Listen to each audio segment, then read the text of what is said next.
Hello. हाँ, आवाज आ रहा है सबको?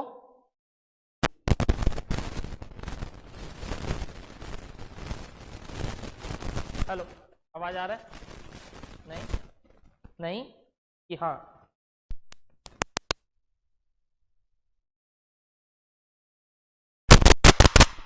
Hello hello hello.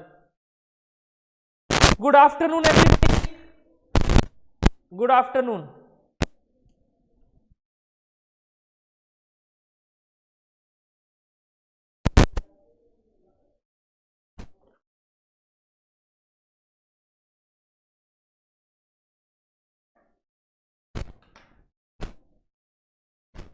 बहुत दिन बाद आफ्टरनून सुनाई दे रहा है ना? बोलो बोलो।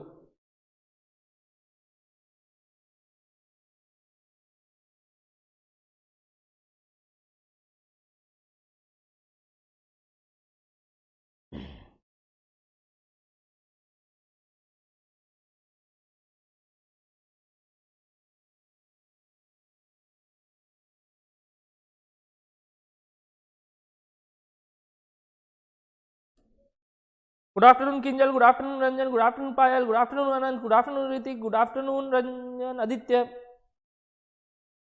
राजन।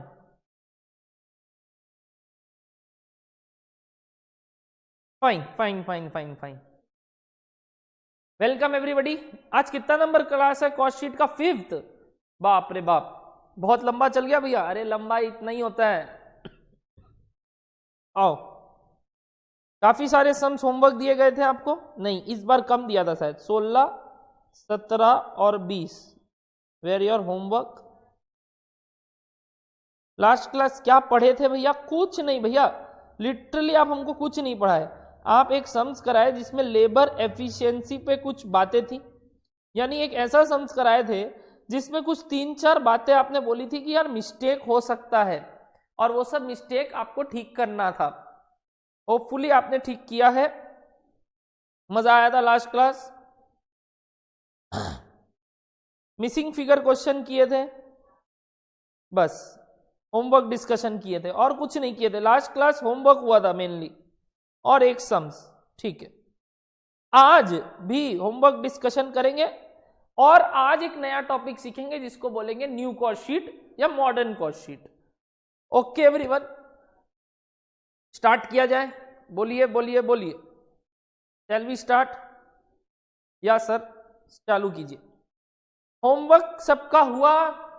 नहीं तो कान पकड़ो और उठक बैठक करो। अभी के अभी कान पकड़ो और उठक बैठक करो। चलो श्वेतम, गुड आफ्टरनून। कान पकड़ के उठक बैठक 10 टाइम्स। एक्सरसाइज नहीं करते होगे, मेरी तरह गोल मटोल हो जाओगे। एक्सरसाइज किया करो, उठक बैठक करो। चलो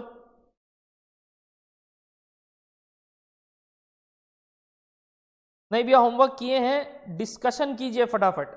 ओके, सबसे पहले तो लास्ट दिन एक सम्स कर रहे थे, शायद क्वेश्चन नंबर 20। मैंने बोला ट्राई करो, ब्रेक दिया था, उसके बाद बोला था ट्राई करो, और फिर होमवर्क का आंसर बता के छोड़ दिया था। क्या सबका ये आंसर आया? तो बैलेंसिंग फिगर प्रॉफिट होगा। क्वेश्चन नंबर 20 का सबका ये आंसर आया?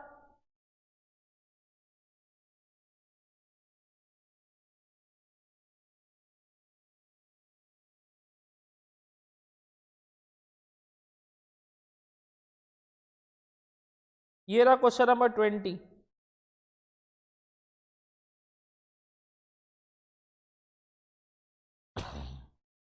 किंजल बोला हाँ सर हाँ, बोली सॉरी सॉरी सॉरी, किंजल बोली हाँ सर हाँ। ऋतिक भी बोला हाँ sir. Question number 20, book page number 11। Direct material 6% कमा दिया। क्यों कमाया देखे? डायरेक्ट मटेरियल पुराना 12 लाख, और क्या बोला? Production will increase. तो ये तो रिक्रूटमेंट हुआ है मोर वर्कर्स का। Overall efficiency will decrease, fixed overhead, variable overhead बढ़ेगा। Cost of direct material will decrease by 6%, तो कम आ दिया। लेबर ओवरहेड, लेबर एक्सपेंसेस 60% से बढ़ा दो या 160% लिख दो, एक ही बात है। मतलब 7 लाख इंटू 160% डिवाइडेड बाय 90%, क्योंकि एफिशिएंसी गिर जाता है, अपने सीखे लास्ट क्लास, डिवाइडेड बाय 90% हो जाएगा। ओके, तो ये आया लेबर कॉस्ट। ठीक है एवरीवन, तो प्राइम कॉस्ट आ गया। फिक्स्ड ओवरहेड के बारे में बोला था 20% इंक्रीज और वेरिएबल ओवरहेड 60% इंक्रीज, तो उस हिसाब से कर दिया इसने चेंजेस। तो ये हो गया लेबर के ऊपर, ये हो गया ओवरहेड्स के ऊपर, ये हो गया मटेरियल के ऊपर, और लास्ट वाला था सेलिंग प्राइस पे 10% यानी 1/10 ऑन सेल्स, तो 1/9 ऑन कॉस्ट।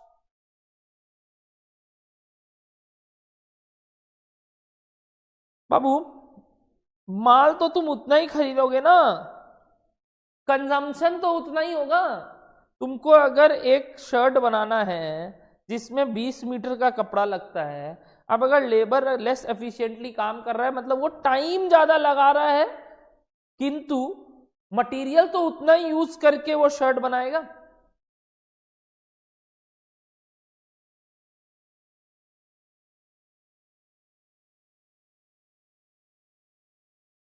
आदित्य समझ में आया? ठीक है।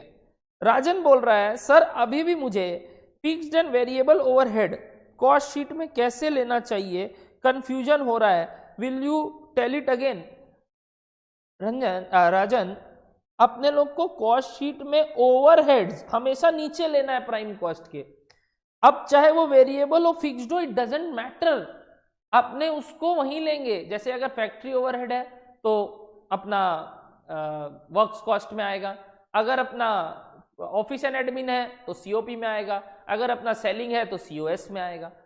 तो वो वेरिएबल नेचर हो फिक्स्ड नेचर हो, it doesn't matter, calculation matters, but the stage where it will occur, it is indifferent to the behavior of the cost, it is related to the element of the cost.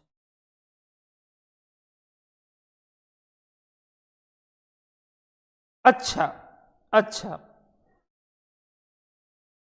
Production will increase due to recruitment of इतना, किंतु cost decrease हुआ है। तो बोल रही है अगर production increase हुआ कॉस्ट डिक्रीज क्यों हुआ? मेरे को बताओ, डायरेक्ट मटेरियल किन दो कारण से इफेक्ट होता है? एक number of raw materials into rate of raw material पर raw material, rate of raw material पर रॉ मटेरियल। तो इट कैन बी कि रेट बहुत गिर गया, नंबर ऑफ यूनिट्स बढ़ा बट रेट बहुत गिर गया, या फिर मेरे ऐसा हुआ कि मेरे को पता चल रहा है कि इतना रॉ मटेरियल का दरकार ही नहीं है, इतने फैब्रिक से भी हो जा रहा है, या इतना यूनिट से इनपुट से भी काम होता है, तो वो भी गिर गया होगा। तो डायरेक्ट मटेरियल का गिरने का चांस प्रोडक्शन बढ़ने के कारण, obviously number of raw material अगर सेम है तो बढ़ना चाहिए, बट ठीक है ये वाला अगर नहीं भी समझो तो रेट तो गिर ही सकता है, और रेट ज्यादा परसेंटेज से गिरा होगा। ओके निष्ठा, ओके निष्ठा, good doubts, very very good everyone, ऐसे ही पूछा चलते चलो, अच्छा है। मेरे को ग्रिल करोगे तो तुम भी ग्रिल होगे, मजा आएगा।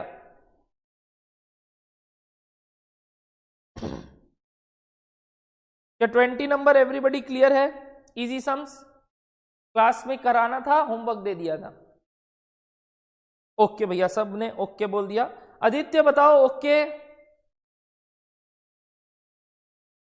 निष्ठा बताओ ओके। अजीब तो क्यों नहीं लगेगा? अजीब तो ऑब्वियसली लगेगा कि भैया कॉस्ट कैसे गिर गया। अरे हो ही सकता है यार, रेट गिर गया हो बाजार में। अभी जैसे काफी चीज का रेट इधर उधर हुआ है, चीनी और टी का दाम कितना गिर गया आपको मालूम है? अभी आपको तो जो मिलता है उसमें तो पुराने स्टॉक्स क्लियर हो रहे हैं, बट ये सब दिन का डेली। अच्छा, सोने का भाव गिर गया, 2,000 रुपया पर 10 ग्राम गिर गया, तो वो तो गिरता ही है, रेट्स कमोडिटीज का रेट्स गिरता है, तो वो जो एक कमोडिटी है उसका रेट गिर गया होगा, काफी ज्यादा से गिर गया होगा।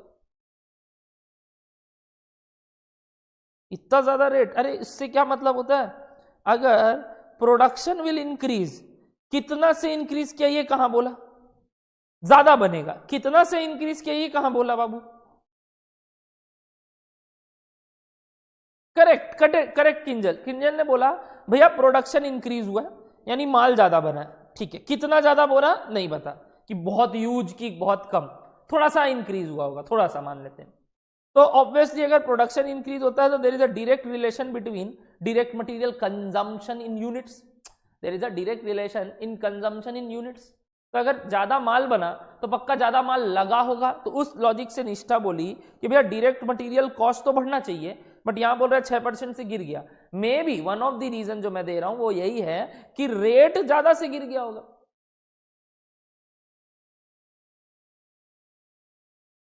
रेट ज्यादा से गिर गया होगा। Very good Kinjal, very good निष्ठा, समझ में आ गया। आदित्य भी वेरी गुड। चलो बढ़िया, ऐसे ही डाउट्स पूछा करो।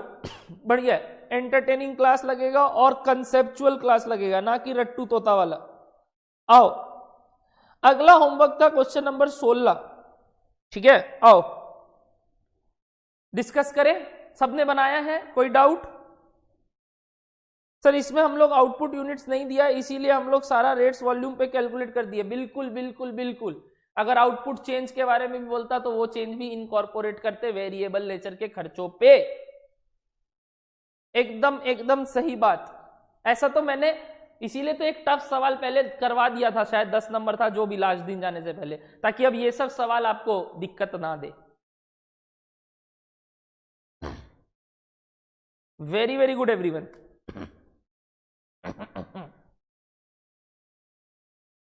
शैल वी मूव फर्दर? बोलो बोलो बोलो, आगे बढ़ा जाए।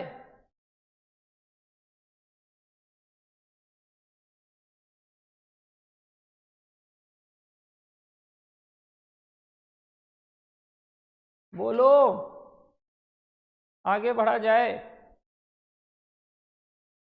हाँ सर, मूव फर्दर। ओके, आओ क्वेश्चन नंबर 16। औकात कितना है कंपनी का? 1 लाख बनाने का हर महीने में। और बोला अगर वो 10% ऑफ द लेवल काम करे, यानी 1 लाख का 10% 10,000, 20% काम करे 20,000, और ऐसे ऐसे ऐसे ऐसे, तो वर्क कॉस्ट पर यूनिट आपको निकाल के दे दिया। वर्क कॉस्ट मतलब टीओपी से जो पहले आता है, यानी ऑफिस एंड एडमिन ओवरहेड से पहले का खर्चा।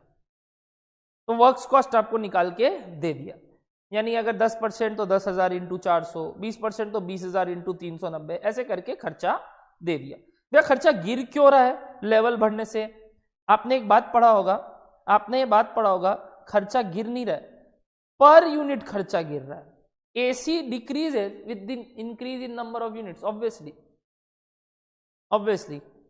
एसी धीरे धीरे गिरता है ड्यू टू, आप लोग क्या पढ़ते थे बचपन में इकोनॉमिक्स में? आप लोग बोलते थे उसको इकोनॉमीज ऑफ स्केल।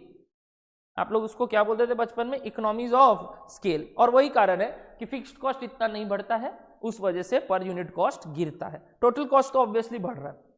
ठीक, इट्स फिक्स्ड एडमिनिस्ट्रेटिव एक्सपेंसेस, तो नीचे वाला बात किया। इसके बाद वर्क्स कॉस्ट के बाद related to production amounts to 1.5 lakh and fixed marketing expenses amount to 2,50,000 per month respectively. तो फिक्स्ड है, does not depend upon the level of production.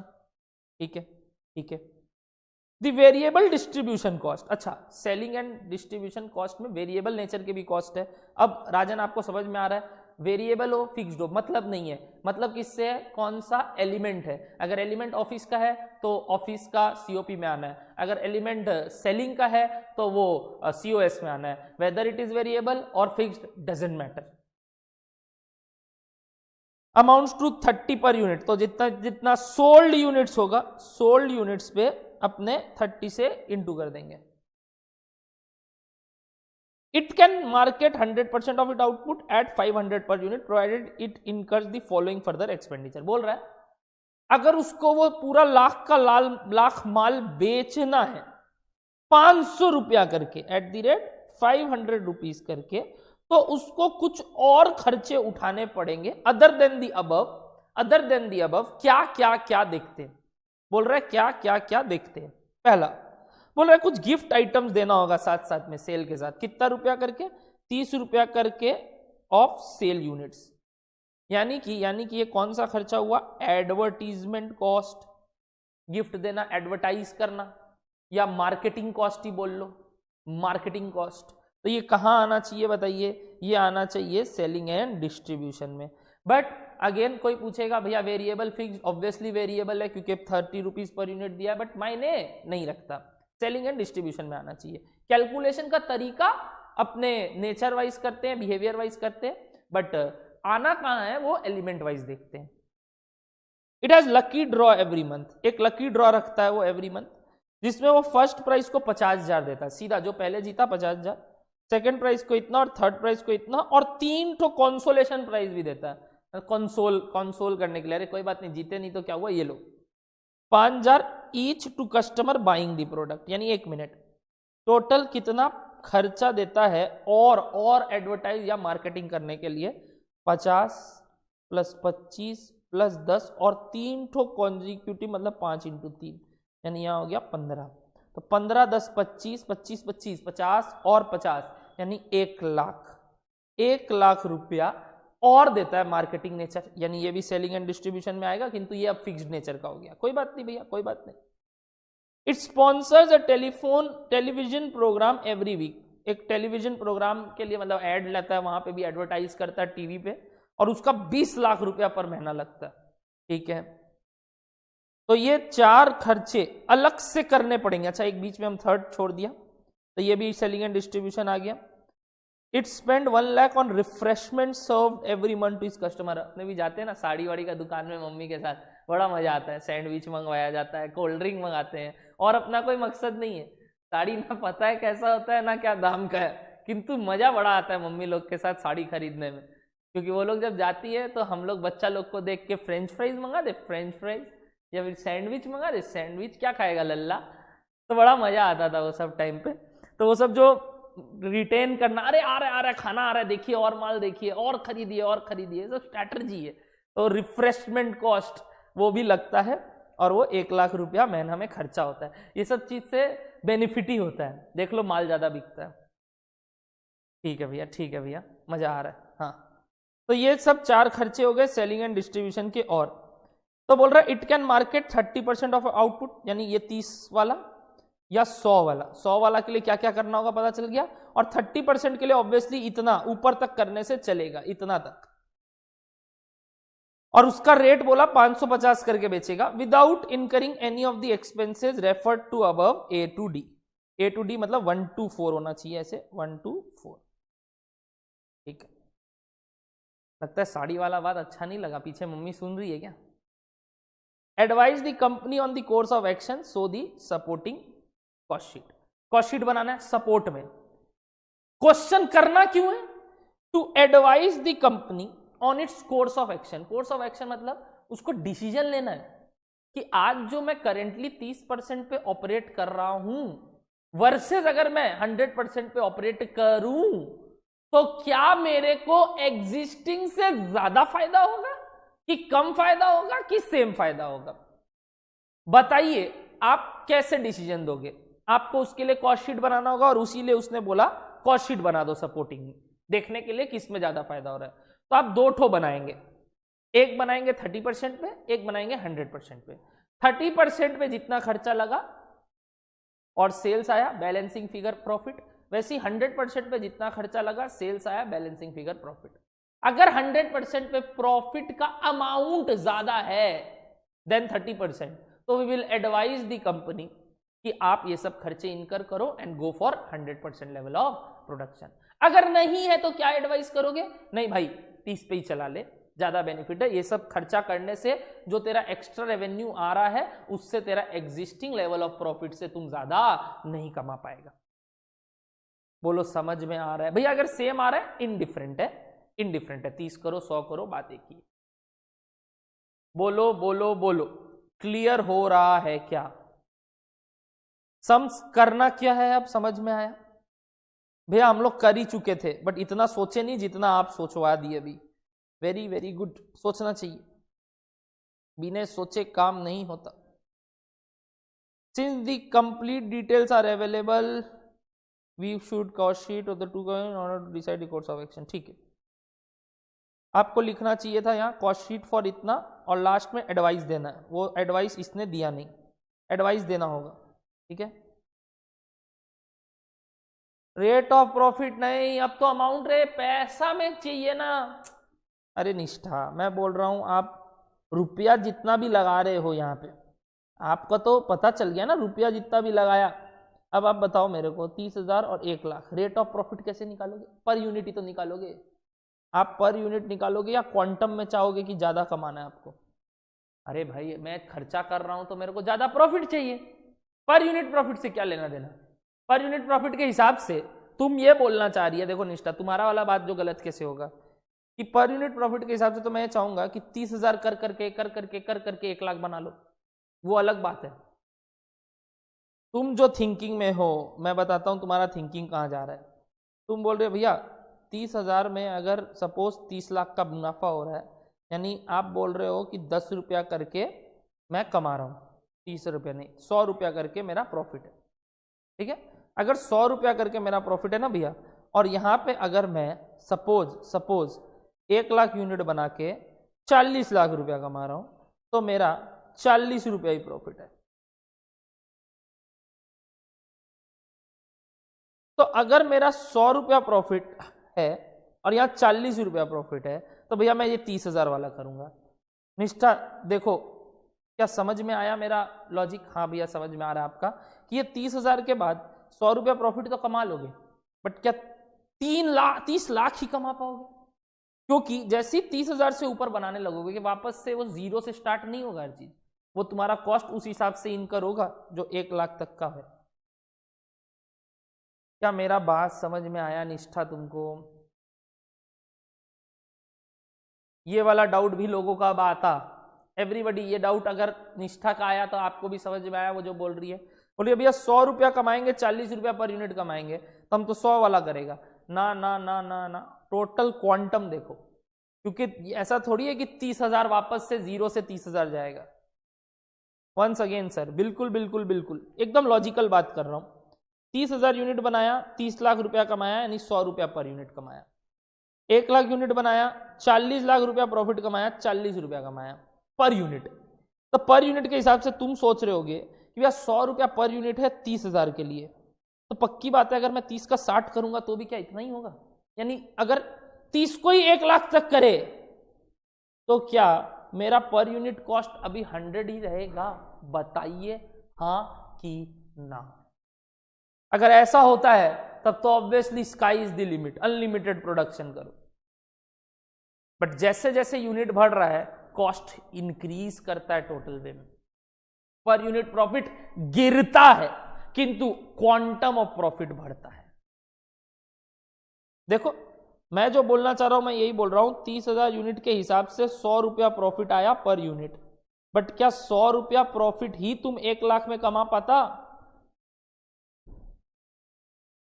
तब तो ऑब्वियसली 30 का क्या लाख, क्या 15 लाख, क्या 15 करोड़, क्या जितना यूनिट बनाना है बनाते चलो। और अगर 100 रुपया ही पर यूनिट कमाना है तो 1 यूनिट से लेके कितना भी बनाओ बात तो एक ही है। बट आज अगर तुम 30,000 से कम यूनिट बनाएगा, हो सकता है प्रॉफिट पर यूनिट ज्यादा हो, किंतु तुम संतुष्ट नहीं होगे, जेब में पैसा कम रहेगा। एक ही यूनिट बनाओ ना, 1 यूनिट का भी 100 रुपया लग रहा है। अच्छा चलो यही समझो, 1 यूनिट बनाने का 100 रुपया और 1 लाख यूनिट बनाने में 40 रुपया फायदा होगा पर यूनिट। तुम तो बोलेगा 1 यूनिट ही बना दो, 200 रुपया, चलो 1 यूनिट में 200 रुपया का फायदा हो रहा है भैया, और लाख यूनिट बनाने से सिर्फ 40 रुपया का फायदा हो रहा है। मैं 1 यूनिट बनाऊंगा, 200 रुपया कमा के बैठ जाऊंगा, यानी अल्टीमेटली 200 रुपया जेब में आया प्रॉफिट के तौर पे, और यहां 40 लाख रुपया जेब में आया। Which one is better? क्या मुन्ना लोग डाउट क्लियर हुआ? अच्छा है, पूछते चलो, यही तो तर्क वितर्क में मेरा ज्ञान और आपका ज्ञान बढ़ेगा।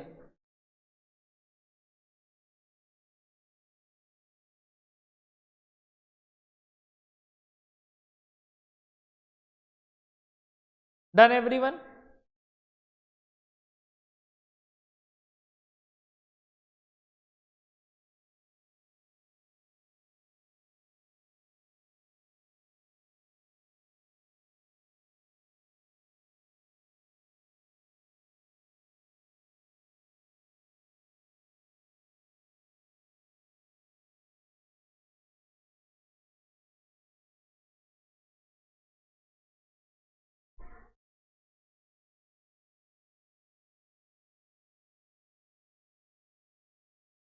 No no Hrithik, no Kinjal, एकदम नहीं। देखो यहां बात करो, पहले कैलकुलेशन करते हैं फिर बात करते हैं। यूनिट्स 30,000, 1 लाख। वर्क्स कॉस्ट 380 करके आया 30 लाख का, 310 करके आया कितने का? 1 लाख का। एडमिनिस्ट्रेटिव एक्सपेंसेस जोड़े, selling and distribution expenses fixed वाला जोड़े, वेरिएबल वाला जोड़े। अब बाकी का 4 खर्चा सिर्फ इसमें लग रहा था तो जोड़ दिए, तो टोटल कॉस्ट आ गया। माल ये वाला बेचे अपने @550 करके, और ये वाला बेचे @500 करके, तो प्रॉफिट आ गया बैलेंसिंग फिगर। अब बात करते हैं जो तुम लोग बात कर रहा है, ये आया आपका कैलकुलेशन, ये 1 महीने का ही काम हो रहा है, 1 महीने का ही काम हो रहा है, हर मंथली बेसिस पे हो रहा है। अब सुनते चलना, ये तो 1 महीने का डेटा दिया है जहां ऐसा काम कर सकते थे। आज मेरे को एक बात बताओ, आप मेरे को एक बात बताओ, हमको अल्टीमेटली प्रॉफिट क्यों बढ़ाना है? जो अपने एफएम में भी मेन थीम पढ़ते हैं, बताओ। तुम लोग एफएम पे जा रहे हैं कि भैया कॉस्ट ऑफ कैपिटल में तो ऐसे करते थे, सुनो तो, प्रॉफिट क्यों बढ़ाना है? ताकि क्या बढ़े कंपनी का? कैपिटल। प्रॉफिट एड बैक कहां होता है? कैपिटल में, यानी शेयर्स रिजर्व्स में। और वो कैपिटल ही तो इंक्रीज करना है, यानी अल्टीमेटली कंपनी का मुद्दा ही वो है कि वॉल्यूम में खेलना। पर यूनिट प्रॉफिट करा के करेगा क्या?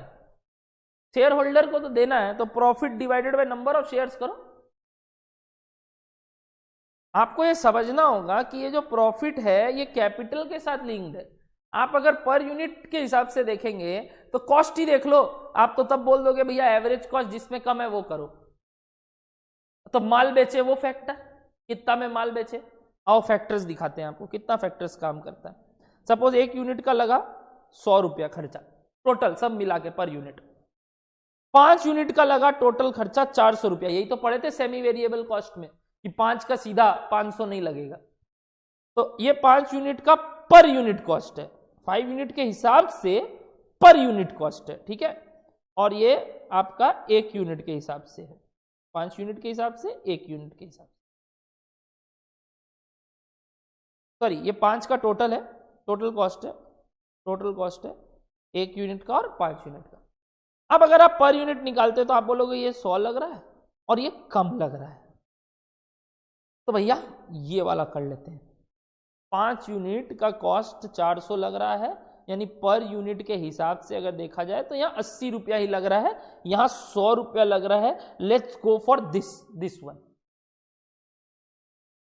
अब मैं आपको बात बताता हूं, ये जो 1 यूनिट है वो बिक रहा है अपना मिला के, 1 यूनिट को अपने बेच पा रहे हैं सपोज 120 रुपये में, एकदम सिंपल एग्जांपल।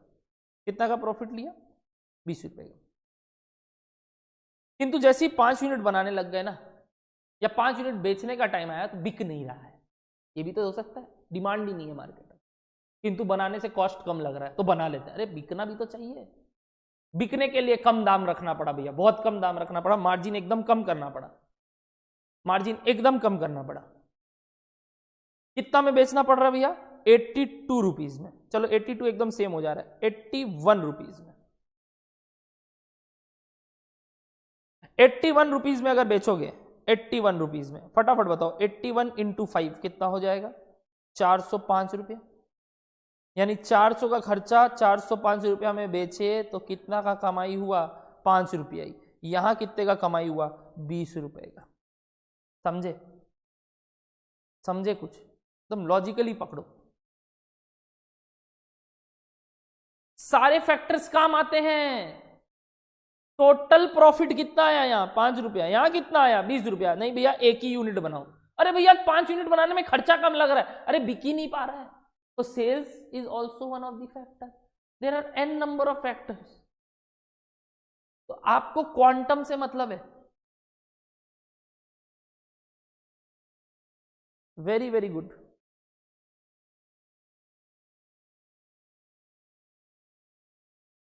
भैया वेरिएबल 30% ऑफ कॉस्ट वो 30% में क्यों नहीं इनकर हुआ?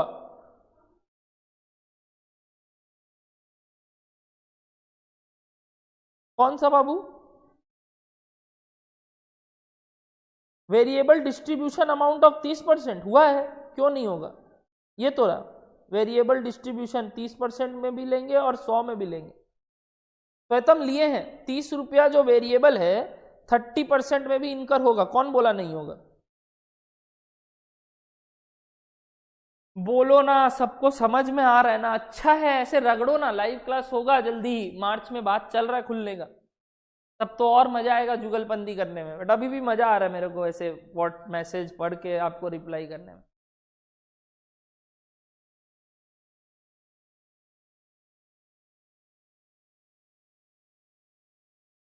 बोलो एवरीवन, मजा आया? क्वांटम ऑफ प्रॉफिट किस में ज्यादा है? इसमें। तो आदित्य का ये जो पेपर है इसमें लास्ट में एडवाइस लिखना पड़ेगा। This was balancing figure. What is the advice we should give? Advice should be कि we should produce at full capacity as we can earn more profit.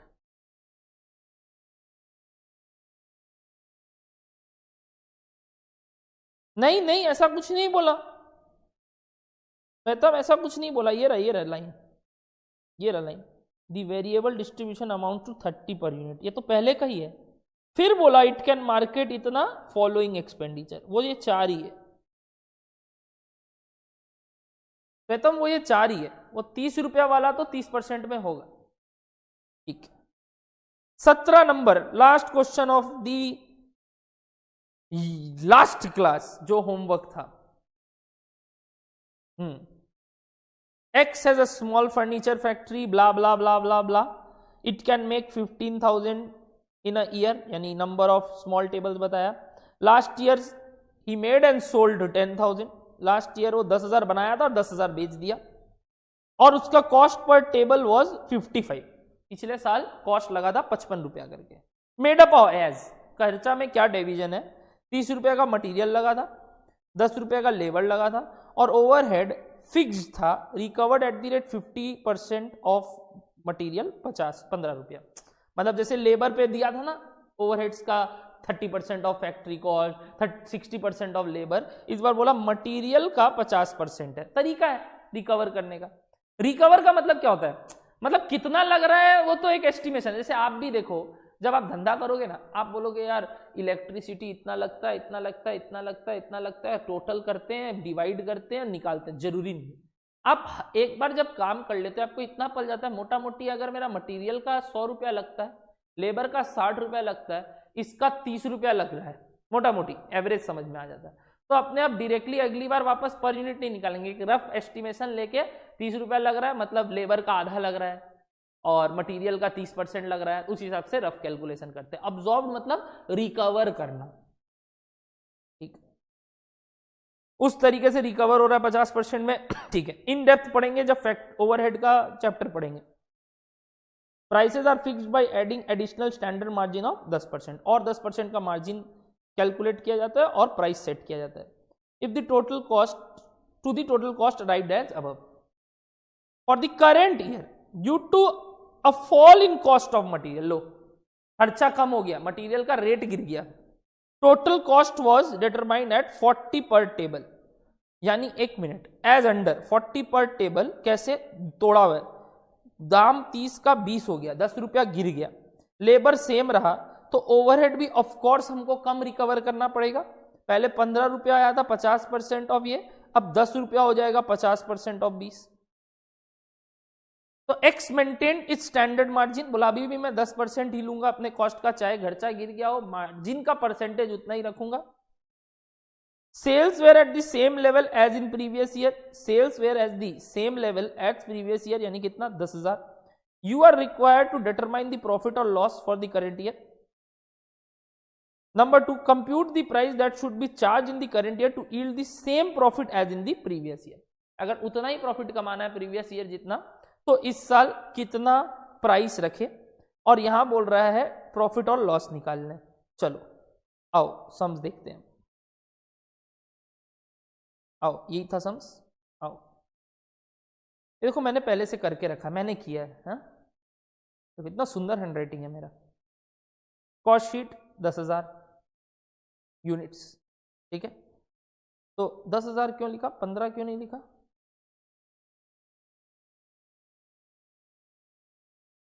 यहां कुछ गड़बड़ी किया है। एक second. Okay, he can make बोला था ना, हाँ, तो बना 10 ही रहा है। तो अगर सेल्स 15 था तो बना भी 10 ही रहा है। बिल्कुल बिल्कुल सही किया है। 10,000 पे दोनों है। प्रीवियस ईयर 10,000, 30 रुपया करके 3 लाख, 20 रुपया करके, हाँ made and sold. Okay Aditya, sorry 2 lakh, ठीक है। 10 रुपया लेबर, 10 रुपया लेबर, तो सेम। फिक्स्ड ओवरहेड 15 और 10 करके, तो 5, 50 और 4 लाख। सेम प्रोड्यूस होगा, same produce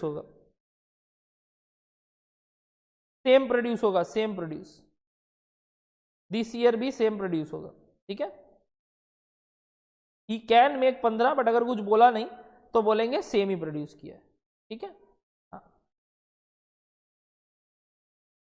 production unit same मानेंगे, 10,000 ही मानेंगे। सेम लेवल ऑफ सेल्स बोला तो प्रोडक्शन भी सेम मानेंगे।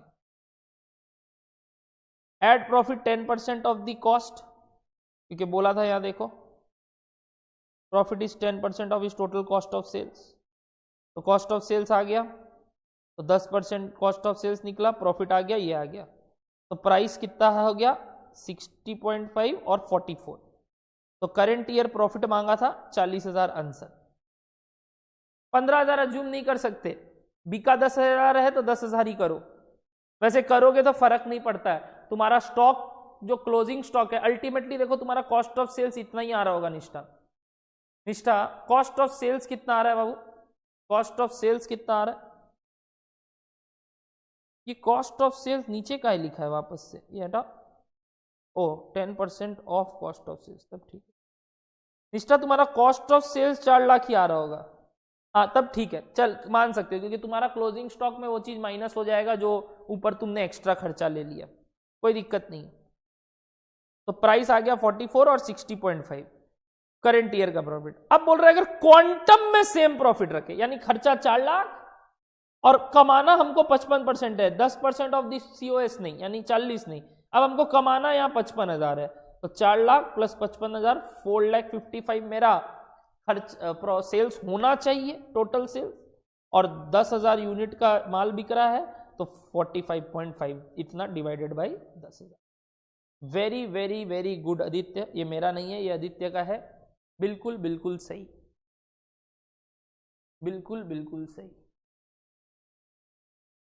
क्या सबको सीओएस तक समझ में आया? फिर प्रॉफिट 10% ऐड करके सेल्स आ गया दोनों तरफ से, तो प्रॉफिट पता चल गया 10,000 है, यहाँ 40,000 है।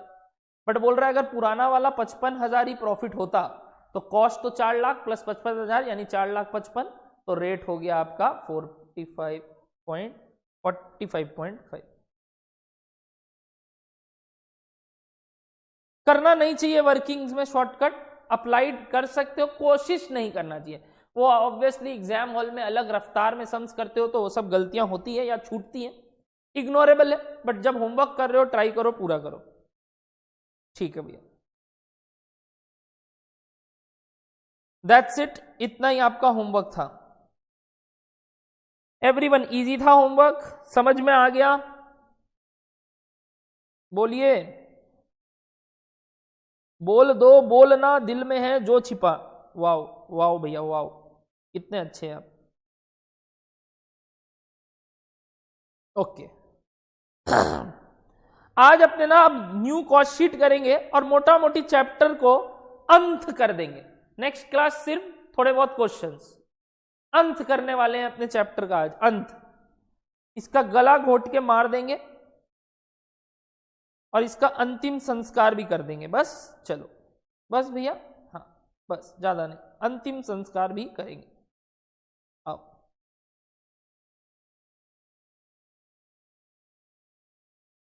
लास्ट कंसेप्ट का हेडिंग क्या था? हेडिंग नंबर लास्ट 6 था, कंसेप्ट ऑन पैकेजिंग कॉस्ट। उसके बाद खाली सम्स था, है ना? तो आओ आओ आओ आओ, कंसेप्ट नंबर 7, न्यू और मॉडर्न कॉस्ट शीट। न्यू और modern cost sheet. Ready everyone? New और मॉडर्न कॉस्ट शीट के लिए हेडिंग दो न्यू और मॉडर्न कॉस्ट शीट। ठीक है भैया, स्टार्ट कीजिए, स्टार्ट कीजिए।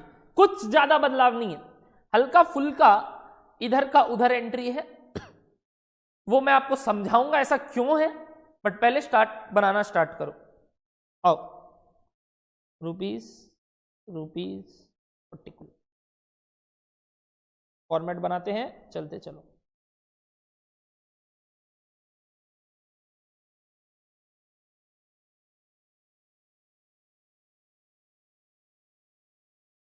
आठ नंबर है सर, मतलब ऋतिक नहीं समझा, 8 नंबर भी होमवर्क था क्या? 16, 17, 20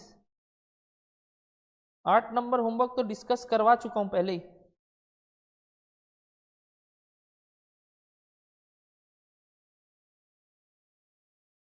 कंसेप्ट नंबर 8 है क्या?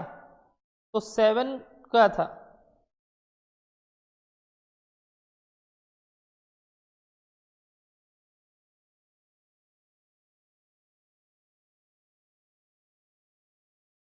सेवन तो मेरे को कुछ दिखा नहीं। ओ 7 ओल्ड कॉस्ट शीट था। हाँ हाँ हाँ, thank you thank you thank you Hrithik, maintain क्या करो, ये सब बहुत इंपॉर्टेंट है। ओल्ड कॉस्ट शीट था concept number 7, new cost sheet है कंसेप्ट नंबर 8। ठीक है, वेरी वेरी गुड ऋतिक, कोई नहीं बोला, तुम बताए। Okay Anant, thank you. आओ स्टार्ट करो भाई, स्टार्ट लेके प्रभु का नाम।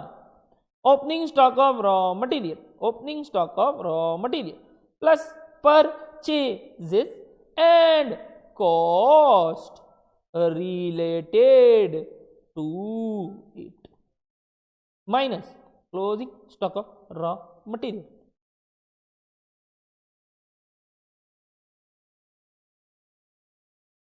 and we get raw material consumed. Correct? ये तो सेम ही है, एकदम एकदम सेम है। चलते चलो चलते चलो चलते चलो चलते चलो चलते चलो चलते चलो। डायरेक्ट वेजेस और प्रोडक्टिव वेजेस, डायरेक्ट लेबर और प्रोडक्टिव लेबर। फिर क्या था? डायरेक्ट एक्सपेंसेस और chargeable expenses, and we got prime cost. तो भैया क्या चेंजेस? कुछ नहीं, चलते चलो चलते चलो, ये सेम ही है,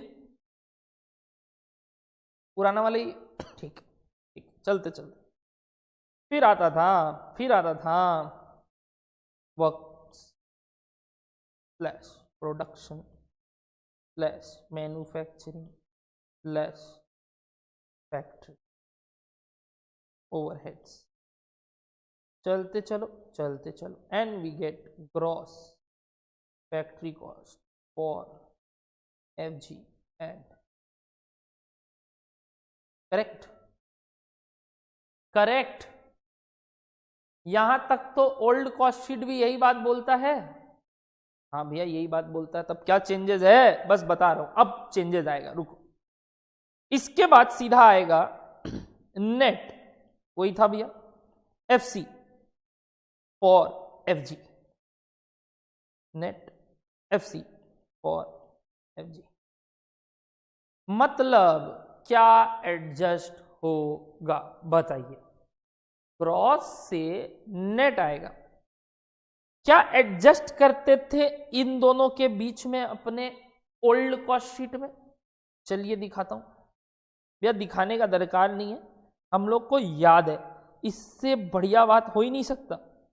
बट अगर याद नहीं है चलिए दिखाता हूं। ये था ओल्ड कॉस्ट शीट, यहां तक आपको दिखाया था, ग्रॉस तक, और ये फाइनल लाइन, इनके बीच में 3 एडजस्टमेंट था। Sale of scrap, opening stock, closing stock. Correct correct. ये 3 एडजस्टमेंट था, सेल ऑफ स्क्रैप, ओपनिंग और closing. Very very good. Very very good, याद है आप लोग को।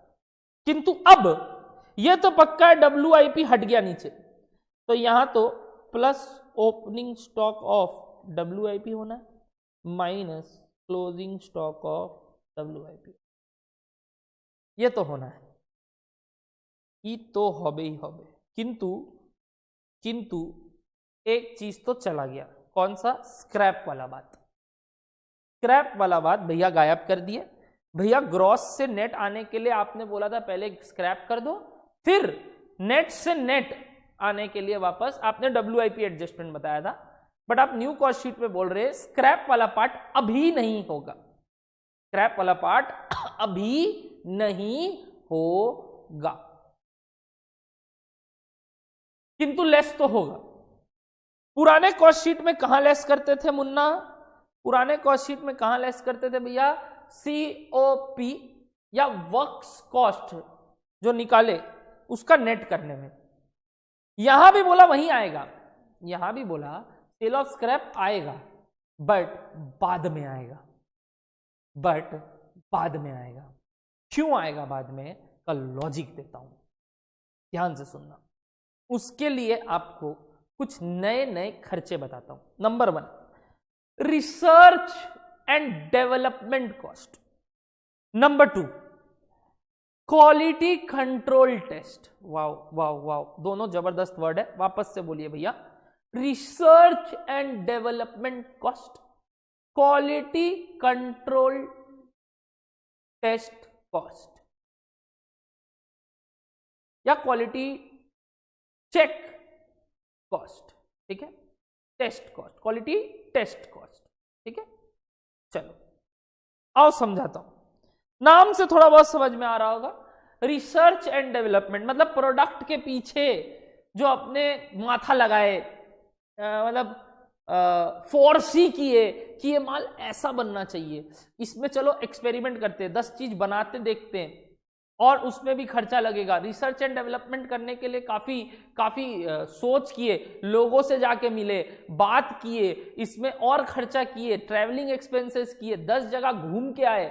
हम लोग भी घूमे थे, क्लासेस स्टार्ट करने से पहले हम और अविनाश जयपुर गए थे, जयपुर के बाद अहमदाबाद गए, अहमदाबाद के बाद सूरत गए, देखने के लिए वहां का कल्चर क्या है, उसके लिए हम लोग एक्सपेंसेस इनकर किए बहुत सारा, रिसर्च करने के लिए।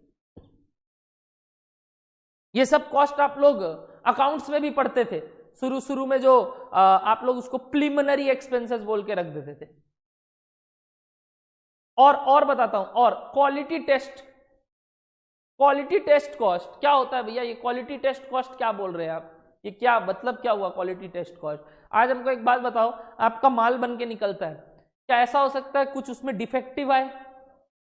कुछ डिफेक्टिव होगा तो उस माल को पहले से साइड कर देंगे ना, जिसमें पूरा प्रॉपर चीज नहीं गया या ठीक से बन के निकला, क्योंकि आधा से ज्यादा चीज आज के दिन में क्या होता है, मशीन मेड होता है, मैन मेड होता है, तो वही समझ में आ जाता है। जो मशीन मेड होता है, हो सकता है 2-3% का डिफॉल्ट या डिफेक्टिव माल है, 2-3% का डिफॉल्ट या डिफेक्टिव माल है, तो ये जो 2-3% का डिफॉल्ट या डिफेक्टिव माल आ रहा है, इसको साइड करना पड़ता है, और उसके लिए आदमी भी बैठाना पड़ता है और कॉस्टिंग लगानी पड़ती है। यार ये माल बन के आया, इसको चेक करो, ये प्रॉपर साइज का है, प्रॉपर शेप का है, नहीं तो इसको साइड करना होगा।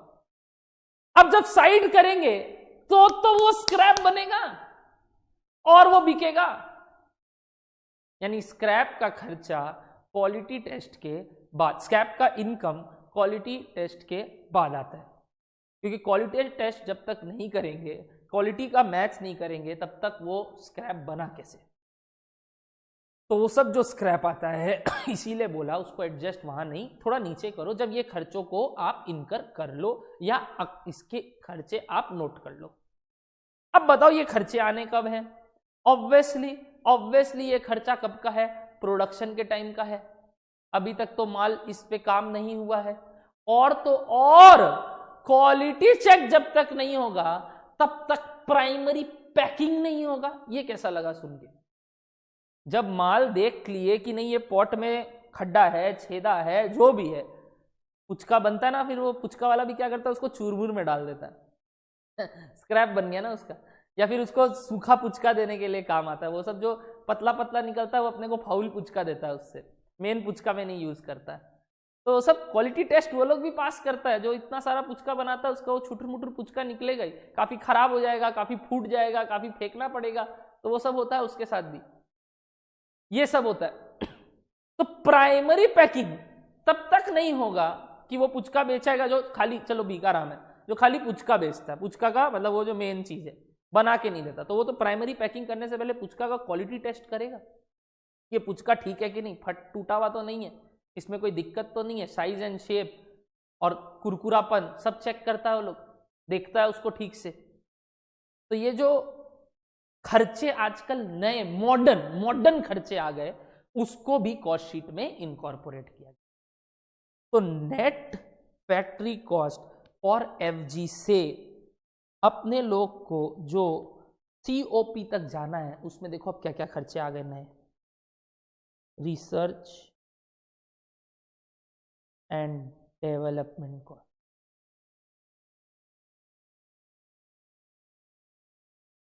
दूसरा क्वालिटी टेस्ट कॉस्ट,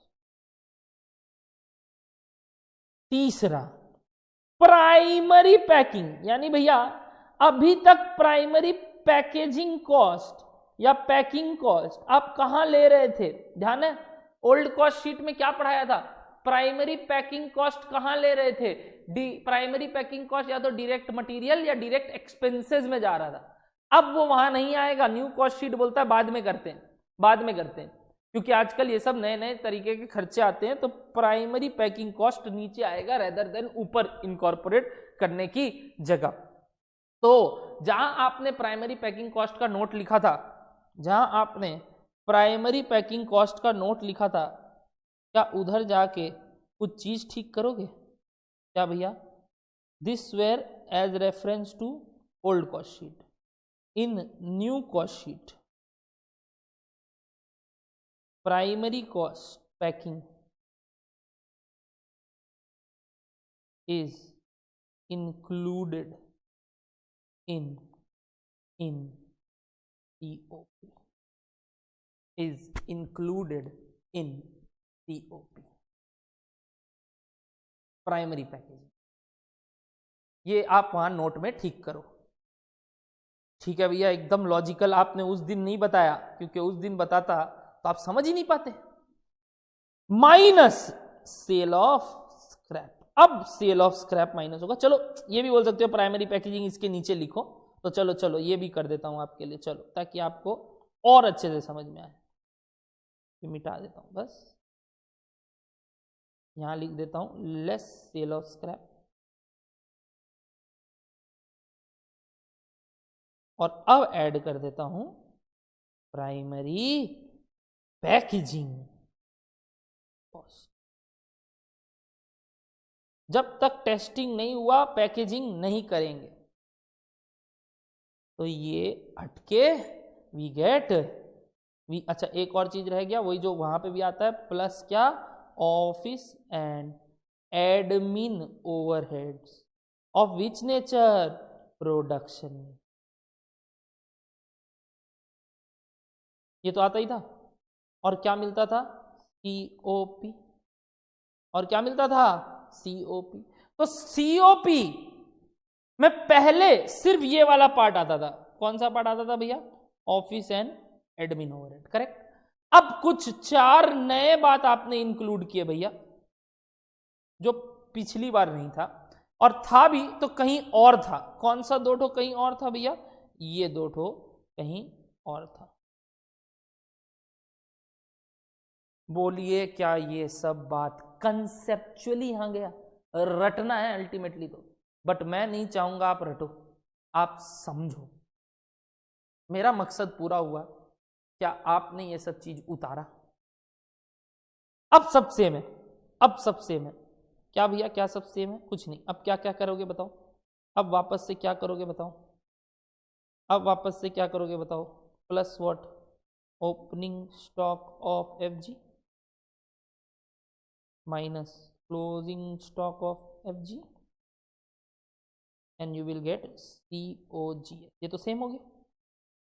फिर क्या ऐड करते थे बताओ, 2 ठो खर्चे, सेलिंग एंड डिस्ट्रीब्यूशन ओवरहेड्स और एक था ऑफिस एंड एडमिन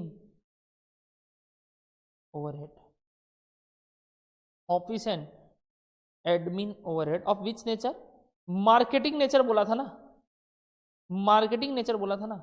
आज इसका दूसरा नाम बताता हूं, जनरल नेचर। अगर जनरल नेचर भी बोलता है तो भी वो सेलिंग नेचर का है।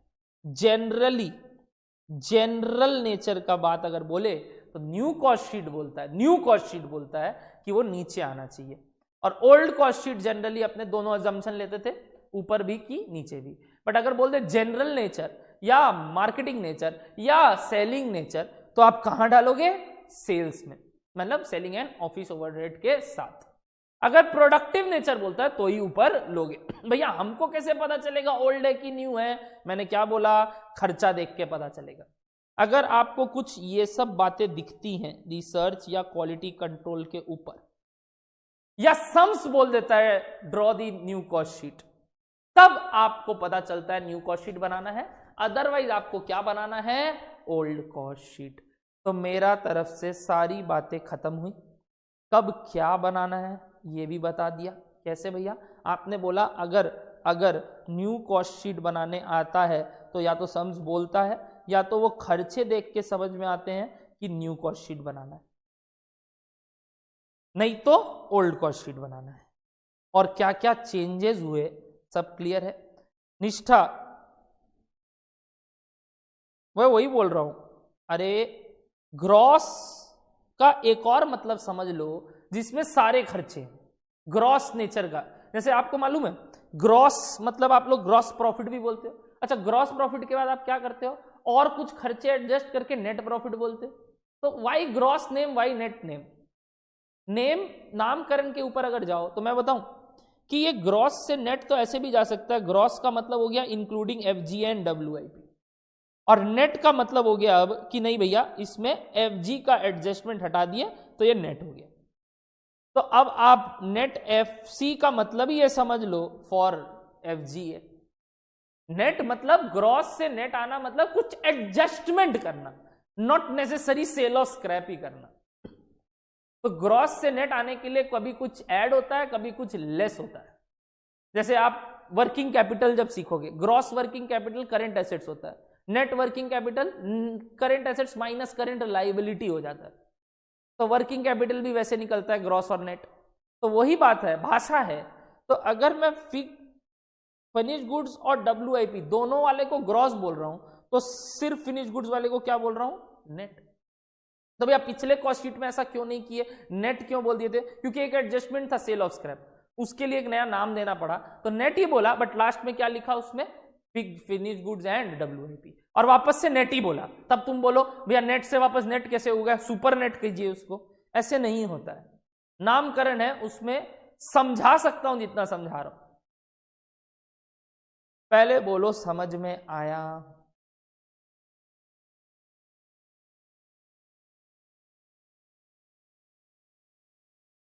एवरीवन, न्यू और मॉडर्न कॉस्ट शीट का जहां से चेंजेस है वहां हाईलाइट कर दूं, यहां पे चेंजेस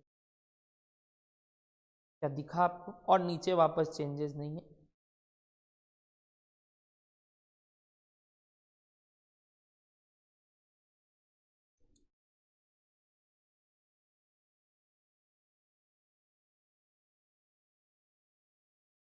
पैकेजिंग चाहिएगा तो कैसे होगा, ओपनिंग एफजी में पैकेजिंग चाहिएगा? ऑब्वियसली ओपनिंग एफजी में तो पैकेजिंग लग गया, तभी तो वो आया है पिछले साल। अच्छा, यहाँ क्लोजिंग स्टॉक माइनस किए, इसका मतलब पैकेजिंग हो गया, उसका पैकेजिंग तो हो गया और वो स्टॉक में पड़ा है पैकेजिंग के साथ, अगले साल विथ पैकेजिंग बिकेगा। निष्ठा, तुम्हारा जो डाउट है वो तो क्लियर है यहां से।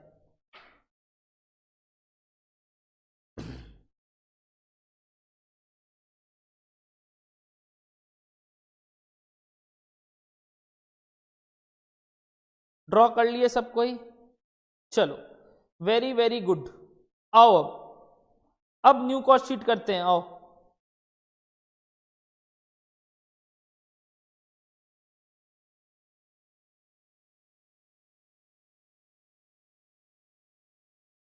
Question number 11. Everybody do question number 11.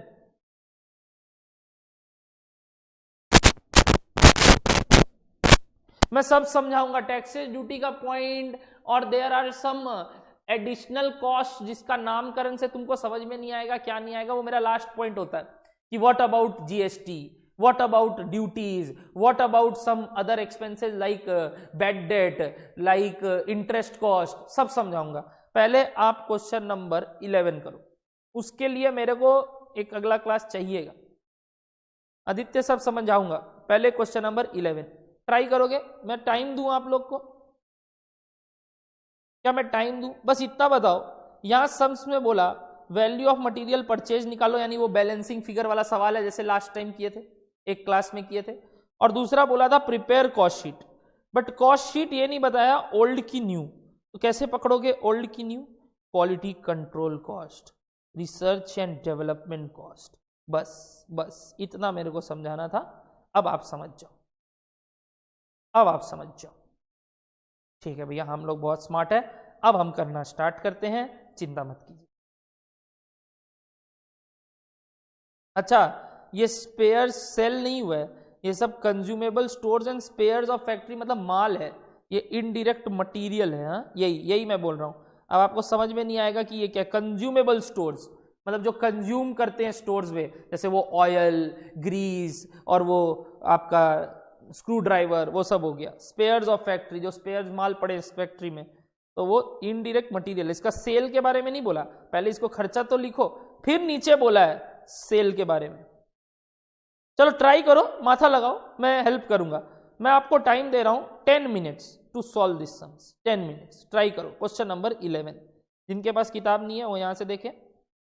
आपको परचेज प्राइस, वैल्यू ऑफ क्या निकालना है, परचेज का कॉस्ट, और दूसरा आपको निकालना है कॉस्ट शीट से पूरा कंप्लीट प्रॉफिट। कौन सा ऑफिस लीज पे लिया? देखो देखो, lease rent of production assets, यानी फैक्ट्री। फैक्ट्री एसेट्स कहां पड़ा है? फैक्ट्री।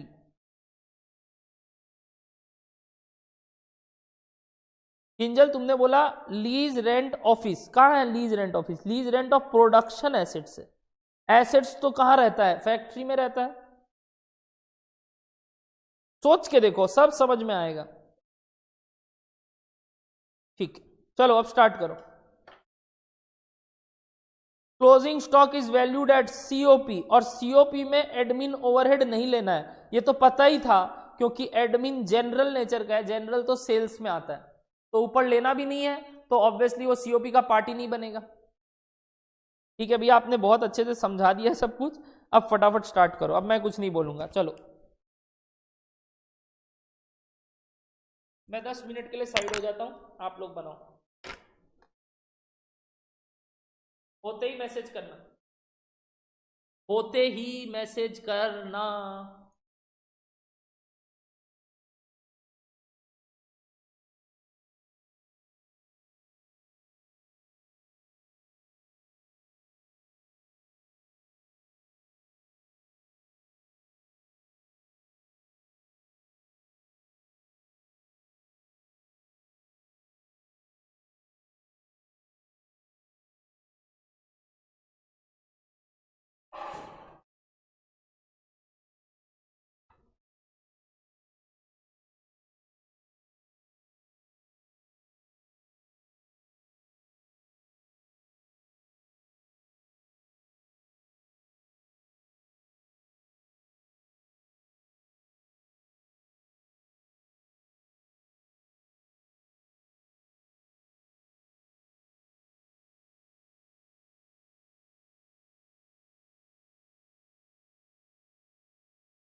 इंद्र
हुआ हुआ नहीं क्या?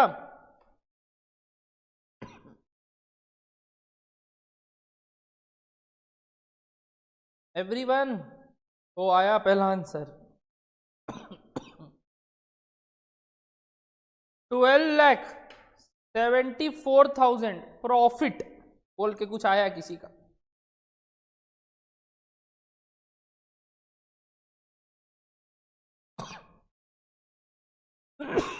Excuse me.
चैटें हो रही हैं।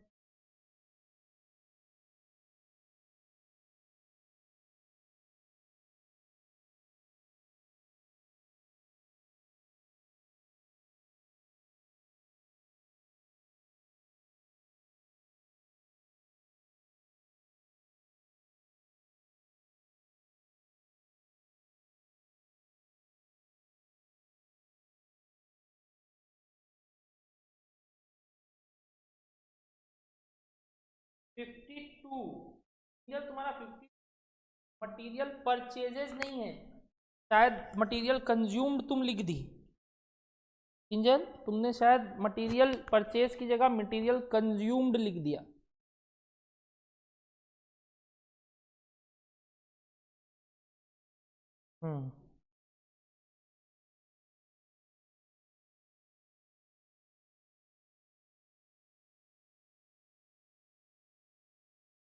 यहाँ मटेरियल परचेजेस मांगा था, क्वेश्चन ने मटेरियल परचेजेस मांगा है।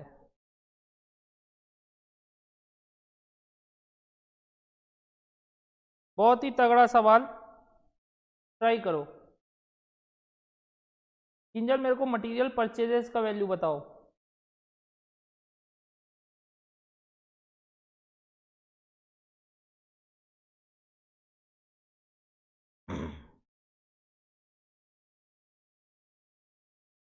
$52.5।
Very good.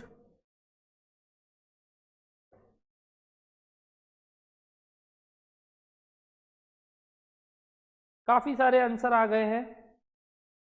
Let us discuss the correct answer. First of all the correct answer is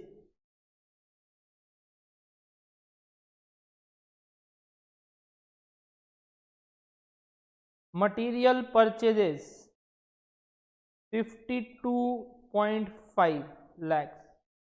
जो किसका किसका सही है? निष्ठा का सही है, किंजल का सही है, बस 2 जन का सही है। और प्रॉफिट का अमाउंट इज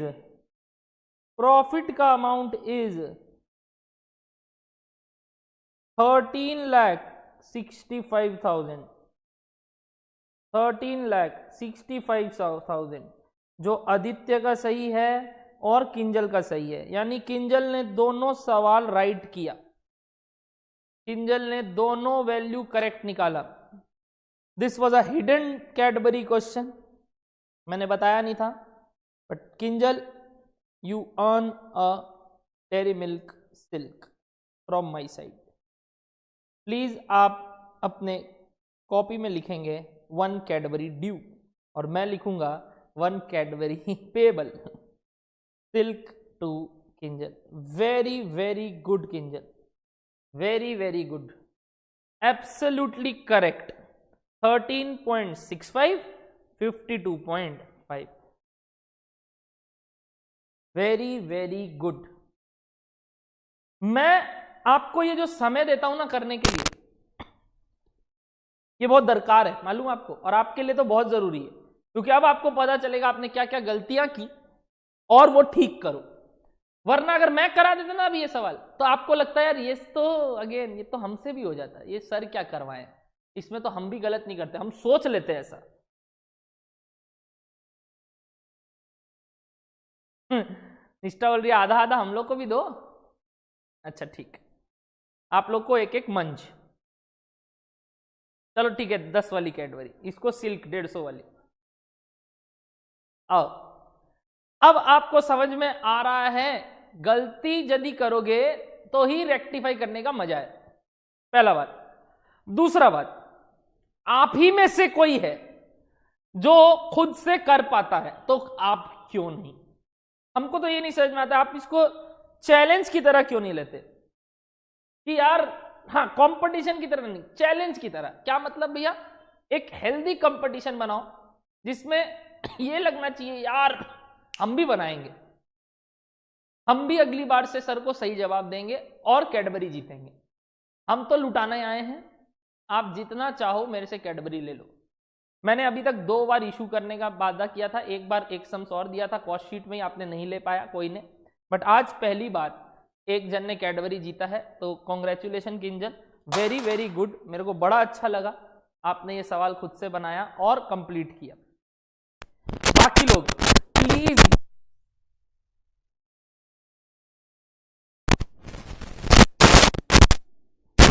चलो, हाँ, I only want one thing कि आप अब आराम से सब चीज शांतिपूर्वक ट्राई किया करो।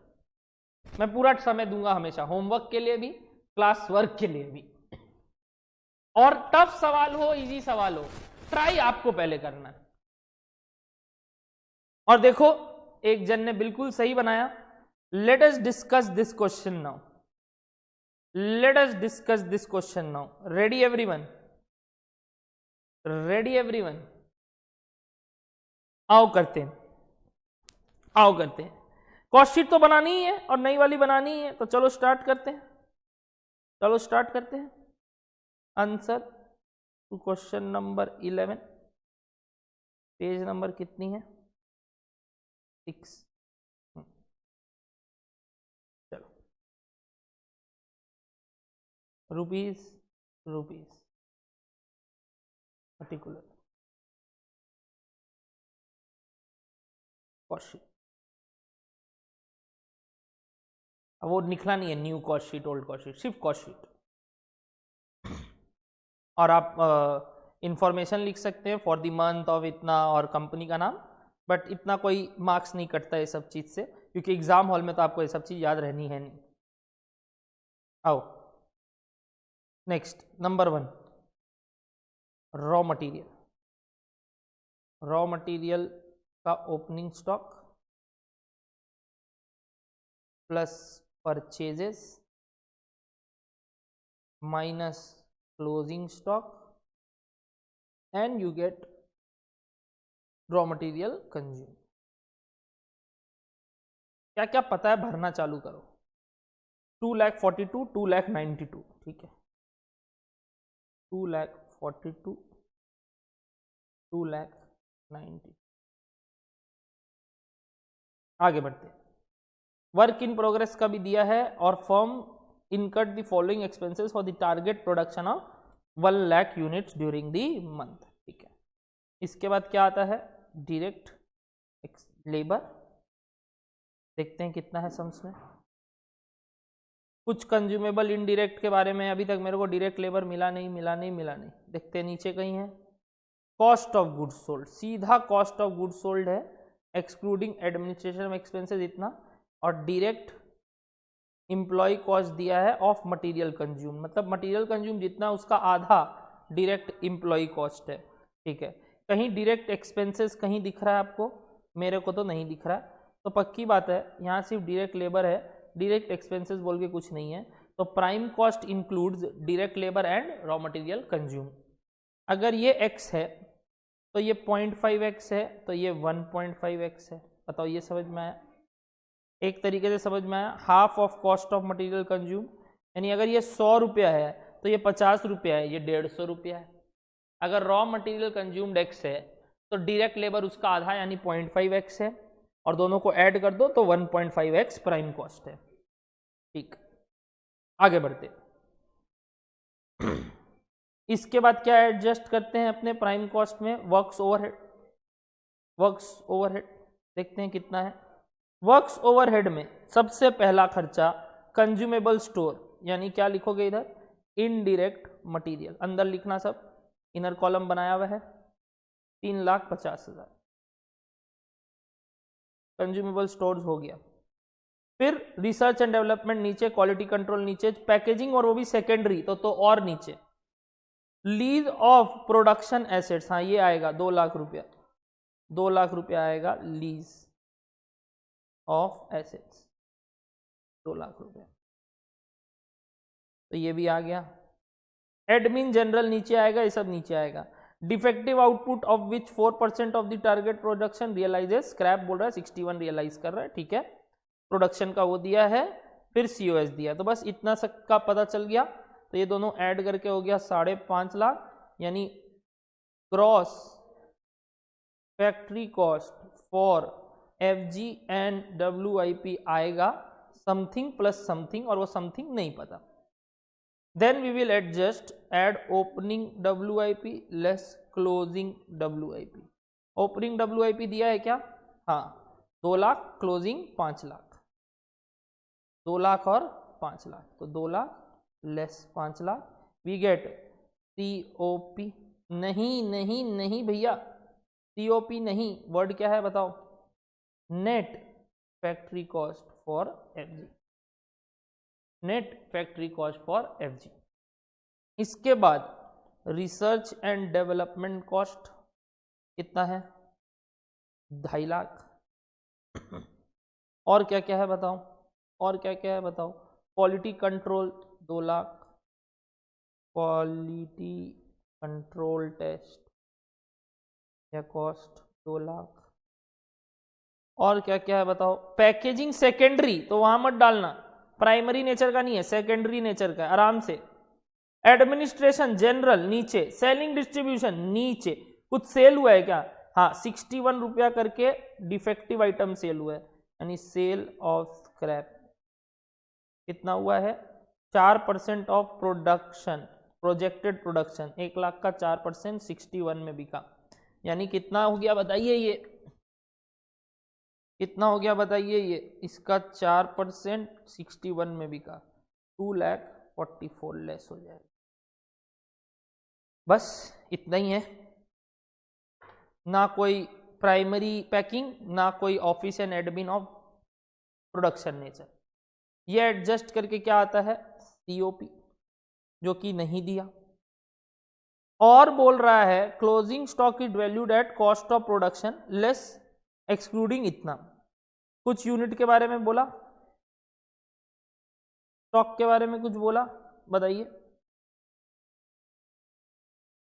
ऑब्वियसली स्टॉक आपको समझ में आ चुका होगा कि 96,000 स्टॉक है। कैसे पता भैया? बताइए 96 कैसे आया? 1 लाख का जो बना था उसमें 4% तो आपका क्या हो गया बताइए?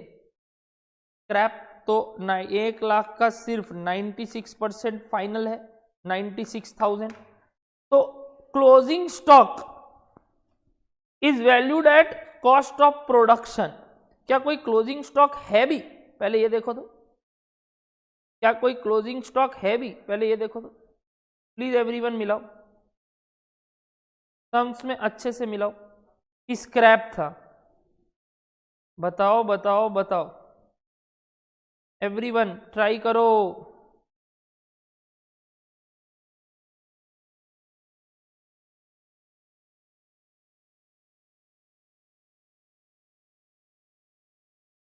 स्टॉक है क्या?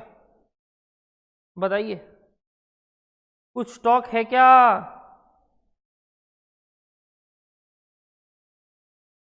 जल्दी बताइए। ओपनिंग तो कुछ है नहीं,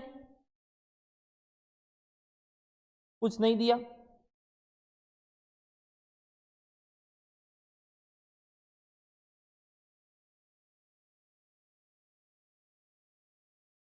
कुछ स्टॉक है क्या? ऑब्वियसली है, तभी तो कॉस्ट ऑफ गुड्स सोल्ड दिया है आपको। ओपनिंग स्टॉक कुछ नहीं, कुछ नहीं, less closing stock of FG। और क्या मिलता है अपने को?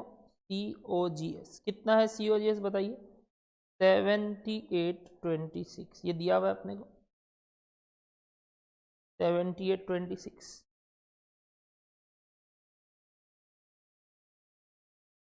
कहाँ दिया है क्लोजिंग स्टॉक बताइए?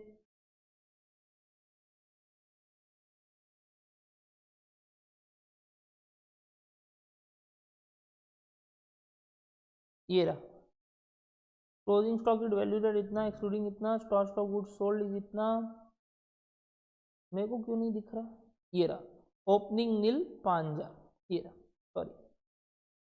सॉरी दिया हुआ 5000, बस ये 0, ये 5000। This is valued at COP, this is valued at COP not COGS, ठीक है, this is valued at COP, ठीक है, ठीक है। अब अब यहां तक पता है, इसके नीचे क्या क्या करोगे पहले ये बता दो।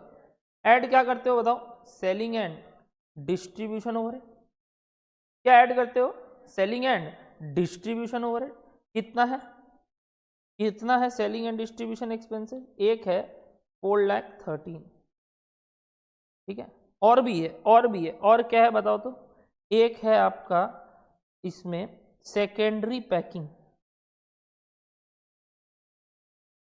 सेकेंडरी पैकेजिंग कितना करके था बताइए, 2 रुपया करके, 2 रुपया करके of the good sold, good sold कितना है, ऑब्वियसली सीओपी कितना है 96,000, ये समझ में आया क्या, 4% के बाद सीओपी कितना हो गया 96, क्योंकि 4% तो डिफेक्टिव है, 5000 स्टॉक में पड़ा है, तो ये कितने का है 91,000 का, तो सेकेंडरी पैकिंग 2 × 91 कितना हो रहा है बताइए, 2 × 91 कितना हो रहा है बताइए, 182,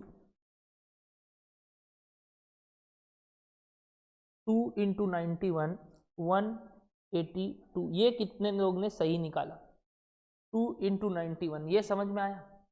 यही मैंने बोलता हूं यूनिट्स लिखा करो, यही मैं बोलता हूं हमेशा यूनिट्स लिखा करो। ये कैसे हुआ 96,000, क्योंकि स्क्रैप था 4%, तो आपने काम किया 1 लाख यूनिट पे, बट अल्टीमेटली स्क्रैप बिक के 96,000 माल बचा, 96,000 में ओपनिंग कुछ नहीं, क्लोजिंग 5000, तो सीओजीएस है 91 के हिसाब से। डन डन डना डन, बोलो ना,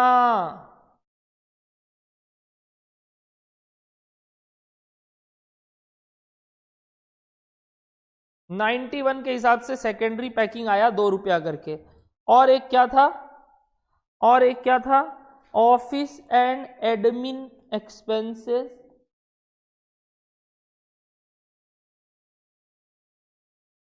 नहीं Hrithik, secondary packing selling and distribution में आता है, नंबर 1। नंबर 2 91,000 बिका है, समझ में आता है, ठीक है। Office and administrative general nature कितना है 2,24,000, बस ये सब ऐड करके यूएस मिल जाएगा, और उसके लिए तो सब इंफॉर्मेशन पता है आपको, ऐड करो तो कितना आ रहा है, ईओएस कितना आ रहा है 8645,000,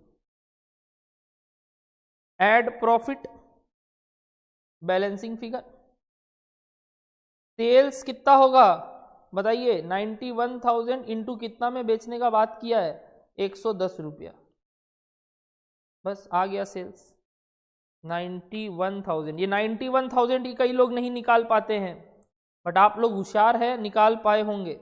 100,140 है ना, 1,10,00,000 माइनस 8645, वेरी गुड, 1365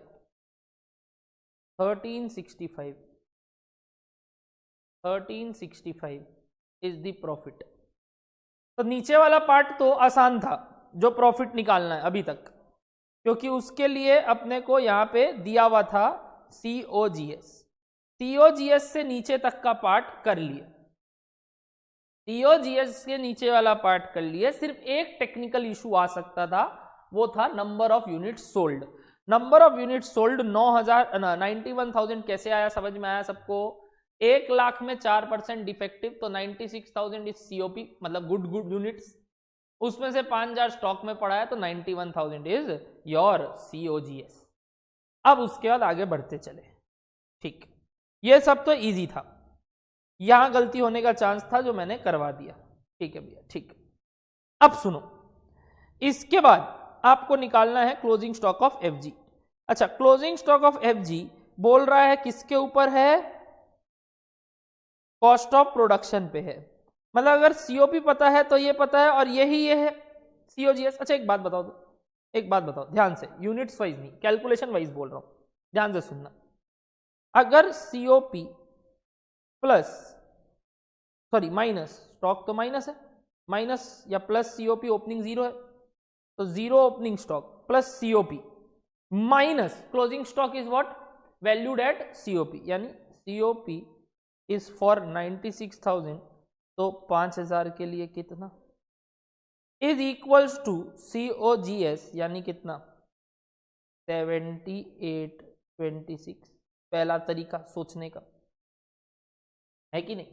बट एक लॉजिकल वे में सोचो तो मेरे को एक बात बताओ ना, अल्टीमेटली बोलना क्या चाह रहा है कि ये 91 के लिए इतना है, तो 5,000 के लिए कितना, 96 के लिए कितना, वैसे भी निकल सकता है।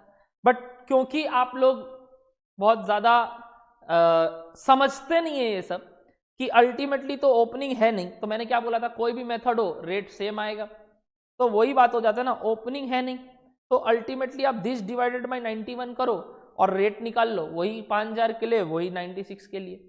तो या तो वो कर लो, या इधर से फॉर्मूला बैठा के वर्किंग नोट दिखा के कर लो, मेरे को कोई दिक्कत नहीं है। कैलकुलेशन ऑफ सीओपी इजी तरीका है, दोनों ही आपको जैसे करना है करो। ये हो गया opening stock plus COP minus closing stock, closing stock 96 5,000 unit के लिए कितना इज इक्वल्स टू सीओजीएस। क्या इधर से बैलेंसिंग फिगर सीओपी आ जाएगा, बिल्कुल आ जाएगा, निकाल लो तो कितना आया, कितना आया निकाल लो, तो वही तरीका हुआ अल्टीमेटली। अच्छा देखोगे मैथमेटिकली भी वही हुआ, 96,000 माइनस 5,000 सीओपी है कि नहीं, divided by 96,000 is equals to 87 this 78 this.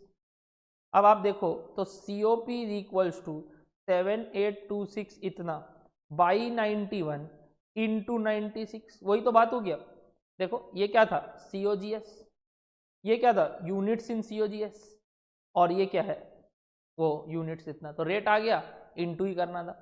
तो 7826 के लिए 91 के लिए था ये, तो 86 करके रेट आया, तो 96 के लिए हुआ 8256 8256, और वही ये आ जाएगा बैलेंसिंग फिगर अल्टीमेटली माइनस 7826 यानी 4,30,000। समझ में आया सबको, इजी स्टफ, इजी स्टफ। वैसे और तरीका क्या बोला, दिस डिवाइडेड बाय 91 करके। भैया ये हर मेथड में एप्लीकेबल है, नहीं ये तो ओपनिंग स्टॉक नहीं था इसीलिए, वेटेड एवरेज में ऐसे मत कर देना, उसमें भी इक्वेशन बना के करना ज़्यादा अच्छा है, तो रटो मत समझो। अच्छा अब सीओपी आ गया तो बैक कैलकुलेशन करके net factory cost for FG निकाल सकते हो। 8256 में माइनस होके आया हुआ है तो प्लस कर दो ऊपर जाने के लिए, और माइनस कर दो दो खर्चे, 2 लाख और 2.5 लाख, तो कितना आया net FG for finish goods 80 point इतना, ऊपर जा रहे हैं balancing figure 80.50 plus 5 lakh minus 2 lakh, उल्टा उल्टा बोल रहा हूं, तो 83.5 हो गया, ये प्लस हुआ है तो माइनस 550, तो ये हो गया 78,000।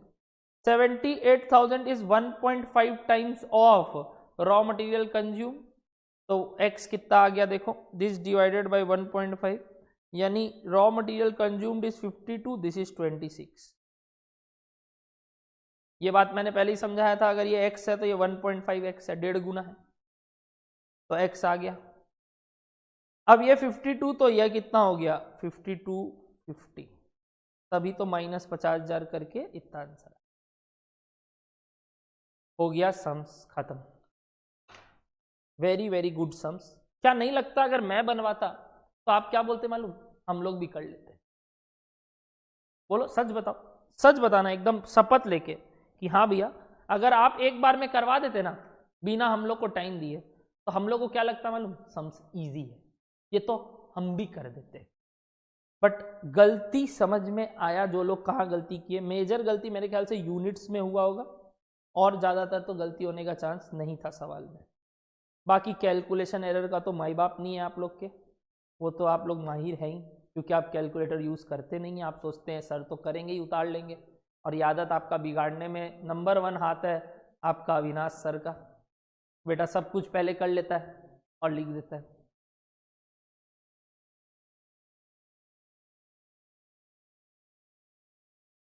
ओके मैंने तो बोला कैलकुलेटर को ध्यान रखो, आ रहा है वो 14 फरवरी वाला हफ्ता, एकदम कैलकुलेटर के साथ ही घूमना है 7 दिन तुम लोगों को, कैलकुलेटर को छोड़ना नहीं।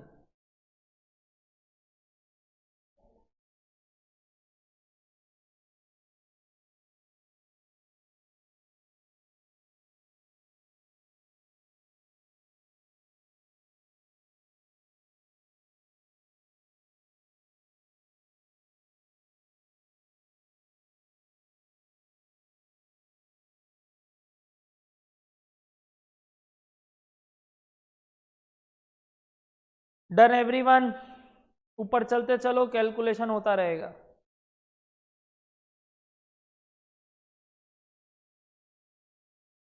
प्राइम कॉस्ट वाला पार्ट समझ में आया? अगर रॉ मटेरियल कंज्यूम्ड एक्स है तो डायरेक्ट लेबर 0.5 एक्स है, और क्योंकि डायरेक्ट एक्सपेंस है नहीं तो दोनों ऐड करके 1.5 एक्स प्राइम कॉस्ट हो गया। अब प्राइम कॉस्ट आ गया तो रॉ मटेरियल कंज्यूम्ड आ गया, लेबर आ गया। रॉ मटेरियल कंज्यूम्ड आने से बैलेंसिंग फिगर परचेजेज आ गया। दो चीज निकालना था सवाल में, एक तो अपने को वैल्यू ऑफ मटेरियल और प्रिपेयर कॉस्ट शीट जिसमें प्रॉफिट दिखे,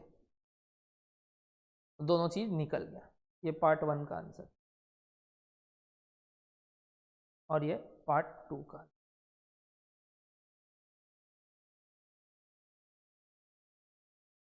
वो एफजी का स्क्रैप मत बोलो उसको, उसको तुम फिनिश गुड्स मानो ही मत ना, हो तो फिनिश गुड्स हुआ ही नहीं पूरा, वो एक यूनिट है जो खराब है, तो वो पूरा सीओपी बना ही नहीं। ये है 96,000 है पूरा, वो मेरा प्रोजेक्टेड था कि मैं 1000 यूनिट बना दूंगा, बट मेरे को पता चला है कि 1000 यूनिट पे अगर काम करते हैं, 1 लाख यूनिट पे सॉरी, तो मेरा 4% ऑफ द यूनिट तो अल्टीमेटली स्क्रैप ही बच जाता है, तो 4000 तो भूल जाओ, 96 इज कंप्लीटेड यूनिट्स।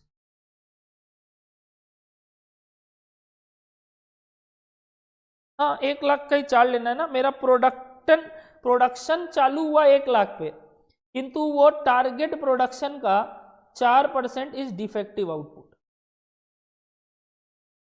आउटपुट तो है ही, डिफेक्टिव है तो स्क्रैप बन गया। मतलब तुम बोल लो डिफेक्टिव फिनिश्ड गुड्स, बस वही।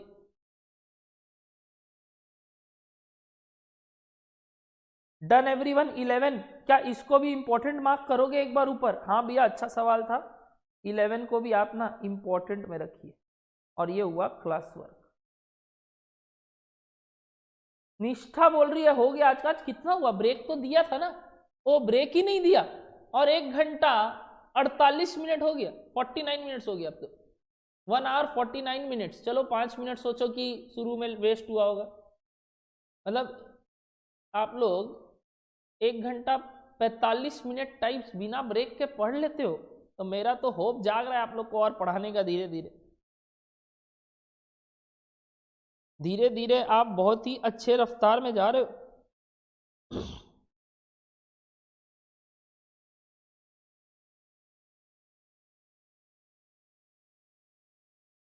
सैटरडे है, किंजल बोल रही है सैटरडे है। भैया आप क्या कर रहे हो, आपका टाइम हो गया, जाइए। Okay Kinjal, thank you remind करने के लिए। क्या शनिवार है? शनिवार शनिवार छोड़ो, गाना नहीं गाऊंगा, छोड़ो, तो आता ही नहीं। तो भैया ठोकिए होमवर्क। ठोकू?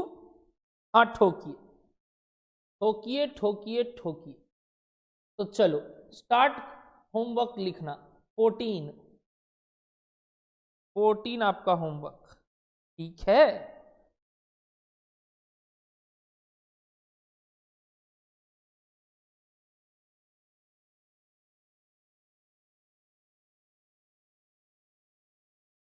एटीन भी आपका होमवर्क, चलो। 14, 18 और दीजिए भैया, और दीजिए।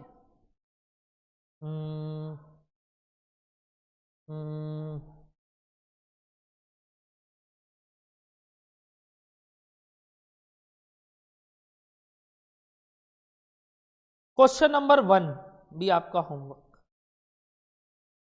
ठीक है, आराम से सोच के करना। और इसमें जो आपको 1 में पार्ट 2 है वो नहीं भी करोगे चलेगा, कि आपको पता है मैन्युफैक्चरिंग आइटम्स के लिए बस इतना बताना है कि कौन सा वेरिएबल और फिक्स्ड नेचर का है, बेसिकली जो आपको समझा सकता है कि ये कॉस्ट ऑब्जेक्ट कौन सा है।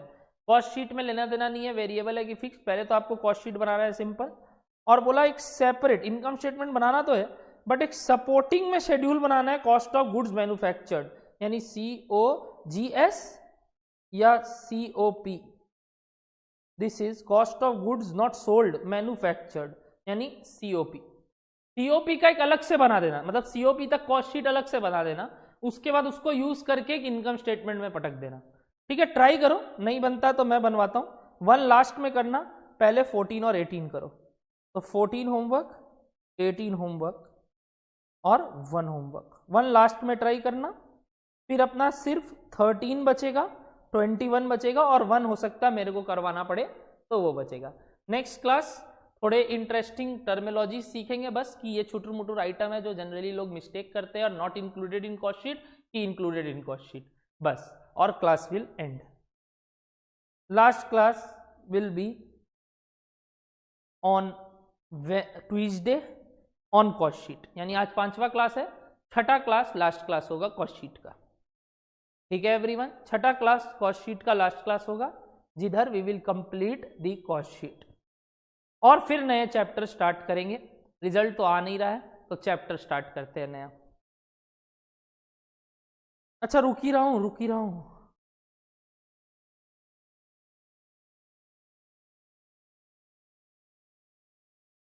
तो ये था आज के लिए, बस इतना ही, 3 छोटा सा होमवर्क है, ट्राई करना। बाय बाय एवरीवन, मिलते हैं नेक्स्ट क्लास, कल FM का क्लास है, ठीक है, चलो।